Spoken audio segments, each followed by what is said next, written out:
Assalamualaikum warahmatullahi wabarakatuh. Penyakit virus corona atau COVID-19 adalah penyakit menular yang disebabkan oleh virus Severe Acute Respiratory Syndrome Coronavirus 2 atau biasa disebut SARS-CoV-2. Sebagian besar orang tertular COVID-19 akan mengalami gejala ringan hingga sedang dan akan pulih tanpa penanganan khusus. Namun, sebagian orang akan mengalami sakit parah dan memerlukan bantuan medis. Kasus pertama penyakit ini terjadi di kota Wuhan, China pada akhir Desember 2019. Setelah itu, COVID-19 menular antar manusia dengan sangat cepat dan menyebar ke sejumlah negara, termasuk Indonesia hanya dalam beberapa bulan. Agar virus ini tidak menyebar secara cepat, beberapa negara memberlakukan kebijakan lockdown. Di Indonesia, pemerintah menerapkan kebijakan pemberlakuan pembatasan kegiatan masyarakat level 1 sampai dengan 4 atau biasa disebut dengan PPKM untuk menekan penyebaran virus ini. Pada penghujung tahun 2020, beberapa laporan khusus menyebutkan bahwa virus corona telah bermutasi menjadi beberapa jenis atau varian baru, misalnya varian Delta. COVID-19 awalnya ditularkan dari hewan ke manusia. Setelah itu, diketahui bahwa infeksi ini juga bisa menular dari manusia ke manusia. Penularannya melalui cara-cara berikut. Yang pertama, tidak sengaja menghirup percikan ludah yang keluar saat penderita COVID-19 batuk atau bersin.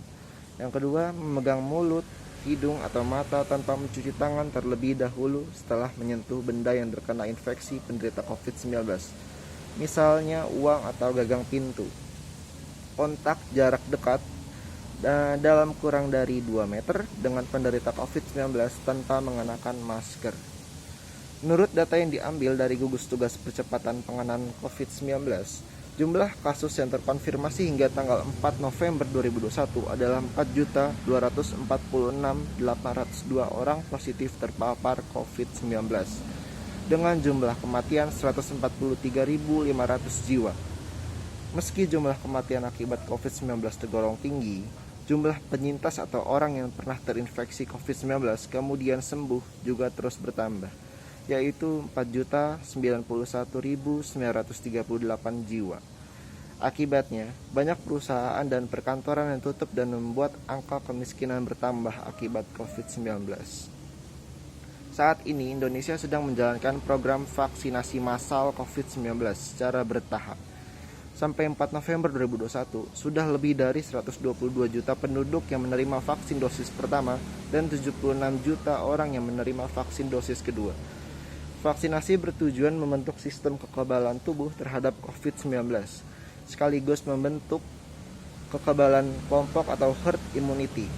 Semakin banyak penduduk yang telah tervaksinasi, semakin cepat juga penyebaran COVID-19 terputus dan kondisi ekonomi yang terdampak akibat COVID-19 kembali pulih.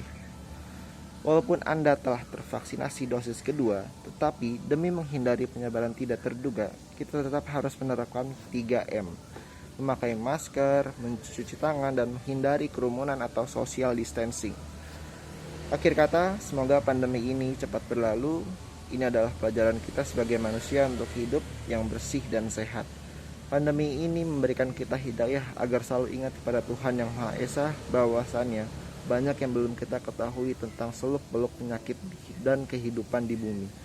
Semoga kita semua diberikan kesehatan dan kelancaran dalam menjalani hidup. Wassalamualaikum warahmatullahi wabarakatuh.